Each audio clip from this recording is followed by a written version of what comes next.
Ladies and gentlemen, welcome back to the New York GM Round Robin. It's the 8th round, and in this round I'm playing against Brandon Jacobson, who is definitely a familiar foe for me. I've played him, I don't know, like 6 or 7 times as he's gotten older. I think first time I played him, he was maybe 21, 2200. Most recently, we played in 2019, also in the 8th round of a round robin, and the same colors, and he beat me to clinch a GM norm.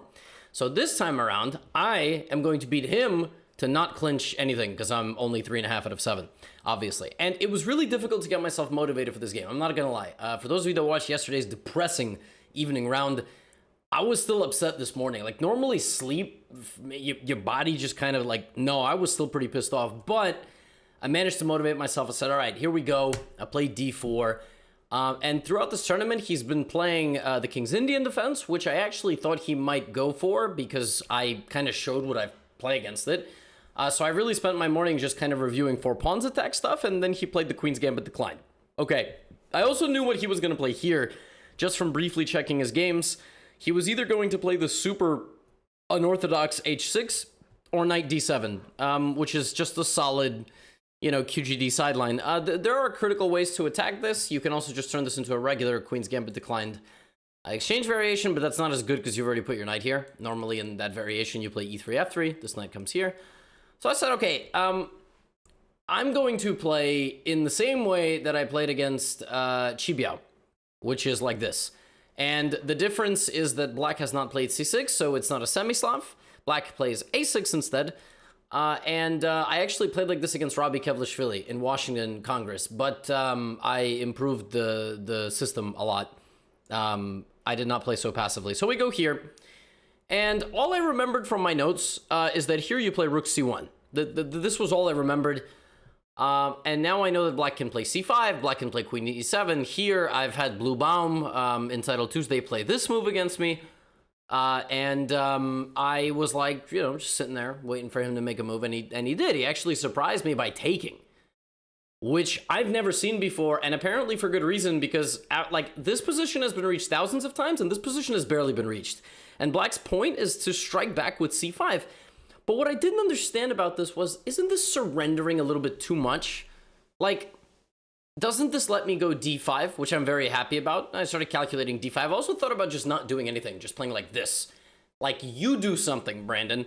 And then if he takes on d4, well, then I get my pawns together in the center, which is nice. And then I also thought about maybe going for a4, trying to kind of soften up the structure over there. I chose not to do this because I was like, if we just make some progress over there, I don't know what I'm doing over here. I'm just going to give him a pawn. So I decided to go for d5. And I briefly calculated ED-CD, but I rejected this because, and by the way, if anyone's confused, black is not going to do this because you're going to get butchered over here. Bishop h7, king h7, I'm going to take on d5. This is a winning attack for white. It might not look winning. It is winning. Queen f5 check, knight g5, and you take, and it's mate. It's basically a winning attack. You cannot take twice. The reason I cannot go here is because I didn't like his counterplay with b5, c4. It's very typical for this kind of position, but I thought I was very smart by playing knight takes d5 first. And now I was like, well, he obviously can't take, because if he takes like this and does this, I just get the whole center. That doesn't work. And if he takes with the bishop, then I just get the bishop pair. And he took with the bishop, like, instantly. Turns out that until this moment, and actually for the next move, we're following a game that Brandon saw live.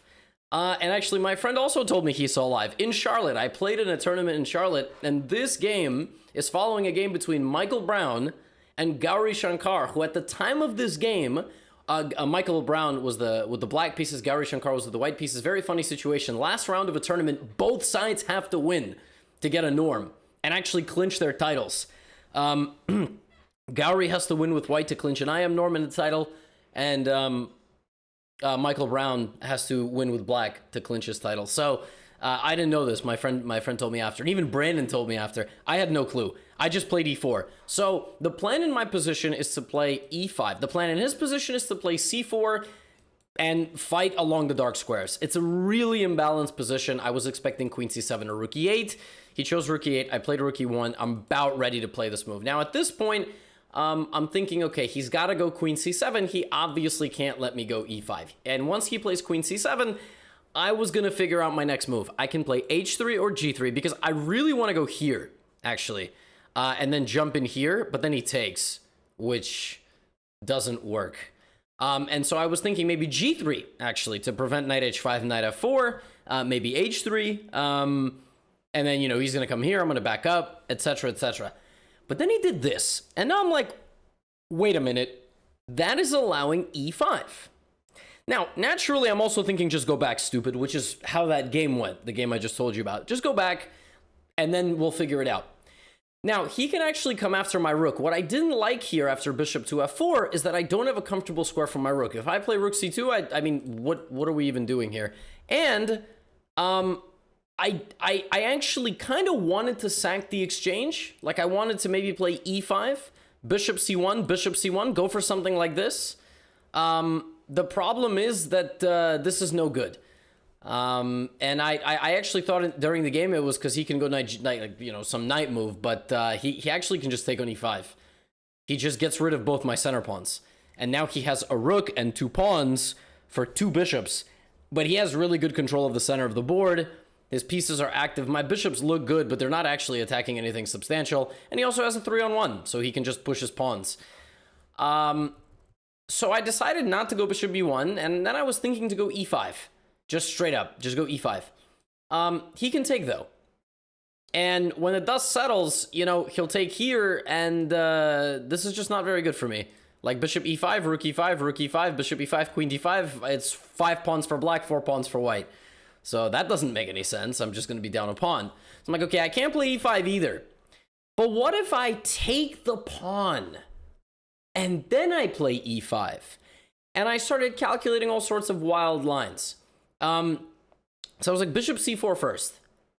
Now, if he takes on c4, that's great, because I play e5. Now, what I actually thought about was maybe he can play bishop b4, but if he plays bishop b4, I thought it was very clever. I'm going to just give him the rook. Something like this. Or maybe, you know, I actually, yes, probably just give him the rook. But we actually can transpose to the game, which is I just slide up. So in a perfect situation, it would be this, bishop b4 attacking my rook. I come up 1 square, and now he has an option to take, and I would go take, and probably a draw. Just an equal endgame. Or I was like, he can play c3, take. His knight is hanging, so he has to move it. And something like this, where I have 2 pawns for the piece, and when I play g4, good luck ever getting this knight back into the game. Now we're going to play rook e3, h3 to hold everything together, and then we're going to slowly make progress. Fascinating position, right? Fascinating position. Now that happens. I play e5, he plays bishop b4, and I play rook e2. Now at this point I had a mini heart attack because I was like, what if he doesn't have to play c3? Like, and by the way, if he plays just knight h5, I play rook c4. I still have 2 pawns for the piece, but his knight is never getting back into the game. If he plays knight g4, it's actually even worse because it's just straight up a fork, which is really nice for me. He plays c3, boom, boom, boom. And here he hits me with queen a5. And I was like, oh, shit. Like, I forgot that he could play this, you know, because I calculated this back here. And I only looked at this, e5, bishop b4, rook e2, c3, take, and then the knight's hanging, so it's got to move. It totally didn't even dawn on me that he can play queen a5 as an in-between move. Now, the game is not over. No, it's not over by any stretch. Queen a5 is a good move because now my queen doesn't get to go to d4. He wins a very important tempo on my pieces. Right, his queen pressures my center now. And he can come here and attack my rook, or he can play knight g4. He really shouldn't do this because after rook d4, again, this knight is just never getting into the game. It's just not. It can go g6, but like, what are you doing? Like, why would you volunteer yourself for this, right? Where's your knight ever going to go? So Brandon thinks here for a bit and plays the move knight g4, which forces me to play e6. I have no other move.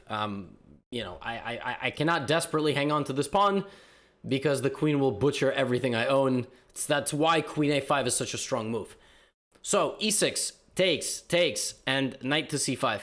Now, I have to move my rook. I can either pin the knight to the queen, or attack this knight. I really don't like where this knight is, and I feel like I should be getting the initiative back to white side. So I decide to attack the knight and force it to move. And now we have a very important move to make. What the hell do we do? My first idea, play e7. Open up the diagonal to the king, which he's done a very good job kind of defending. The problem with this is he just plays rook a7, and I don't understand how I'm supposed to defend this pawn.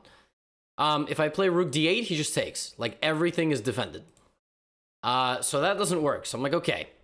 If e7 doesn't work, why don't I pin the knight to the queen? That doesn't look so bad. The reason I reject this is because I'm pretty sure he can take my pawn. Take, and queen b3, pinning him, but something like king f7. Rook d6, rook e8. And I'm not going to win the knight. So if I play h4, trying to play knight g5 check, he just plays h6. There goes the initiative. I don't have anything. That's it. You know, he'll figure it out. Queen b5, he has 2 knights and I have 1. So that's not good. So I'm like, okay, what if I just play g4? I did this against Chi Biao as well. I played like a very bold g4 some while down the line. And g4 is a really tricky move because he can't take e6. Like if he plays rook e6 and I take, queen b3, like rook e8 now, you see the difference here? Is that in this position, I already have an extra move. So after this, I've played this, so now g5. And it's like a bowling ball. Knight g5 is a huge problem. So g4 is actually a very useful move because he can't take my e6 pawn. It turns out the engine says that he can, by the way. He can take with the knight. And if I play queen b3, he has rook b8, which we both conveniently overlooked. Yeah, apparently knight e6 works. But g4 scared the crap out of him so much that he decided not to take on e6 and instead played rook d8. Now I have a couple of options here. I thought about playing rook e5 to paralyze him like this. The reason I didn't go for this, I actually thought knight takes g4 was possible. It turns out it's not possible because of rook c5. And if this, I'm actually safe. Sorry, I didn't not play rook e5 because I thought that knight g4 was possible. I saw this and I was happy, but rook e5 doesn't work because I'm pretty sure he just takes my rook. And if I take with the queen, I haven't defended e6, and I thought this was a bit of an issue. But he also has this move to get out of the pin and just counterattack my knight, which is the drawback of playing the move g4, which is obviously the fact that my knight is no longer defended. But there's also, yeah, I mean, I didn't think rook e5 was doing much if he can take and kind of get out of the pin. The machine likes rook e5. It thinks black has to be very precise. I decided to play e7, and I actually got very excited here because after rook d4, queen d4, black simply has no moves. Like, you know, my next move is g5.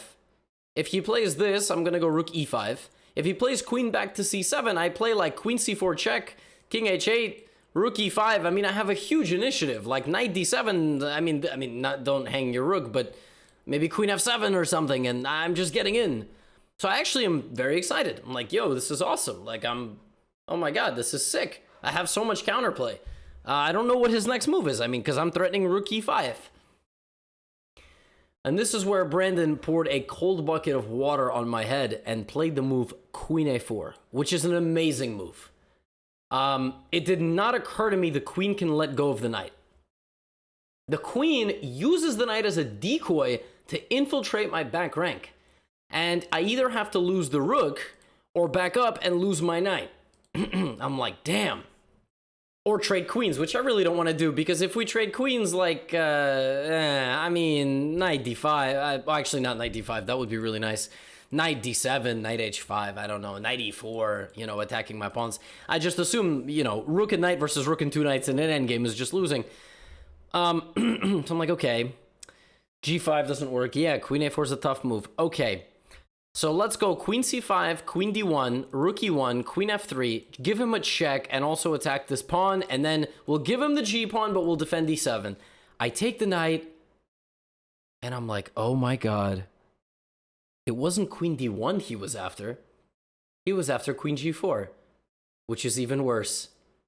Which is even worse. I lose my knight, and I lose my g-pawn. So now I'm not in time for any counterplay, and if he gets his queen back here, it's just over. So rook e3, he gives me a check and centralizes his queen, and I have no moves, because he's just going to pick up this pawn. So we trade, and one last trap, the trap being that if he plays a5, I go here, and, you know, he still has to win this endgame. It's not like a walk in the park. But he just plays a very nice knight c7. And I have to choose between abandoning vision of one of the pawns. If I come here, king f7 and this is defended, this is defended. So he played knight c7, and I resigned. And I only realized that I was even in danger of losing this game 28 moves into the game. Like when he played queen a4. And even he played queen a4, I was like, queen c5, queen d1, okay, you know, okay. And, I don't know, queen c4 check, maybe g5, like, we still have some initiative. I'm not worried about my king, because I can always hide it. And then he just, like, took on g4, and I was like... I already knew queen a4 was a step in the wrong direction, because I completely overlooked it. But it's interesting in this game, because I had a blind spot for 3 queen moves. Like, if we go all the way back to the beginning, I completely didn't realize he can play queen a5. Then I completely didn't realize he can play queen a4, and then I forgot he could do this. Wow. You know why? It's because I got my eyes only on one queen, and that's Lucy. So there you go. That's a positive way to spin it. And on the other hand, wow, that queen danced around the entire game. So an interesting game. I mean, it turns out that, you know, bishop c4 is probably a little bit too adventurous. I should go back to b1. You know, he goes queen c7, and we kind of play on. You know, I play g3, and the battle continues. Maybe then knight d4 or knight h4, knight f5. Or if he plays bishop f4, I have this nice idea, d6. It's a nice way of sacrificing my rook, and then trying to play e5. Interesting game. I got outplayed by the better player. I mean, yesterday I was sad I lost. Today, or mad and sad. Now I'm just like, damn. So we got one more round. We have to win the 9th round. We're playing a person we've played this year, Chris Yu, with the black pieces, and I'll see you for that final round of the tournament and kind of the wrap-up of the whole thing. Get out of here.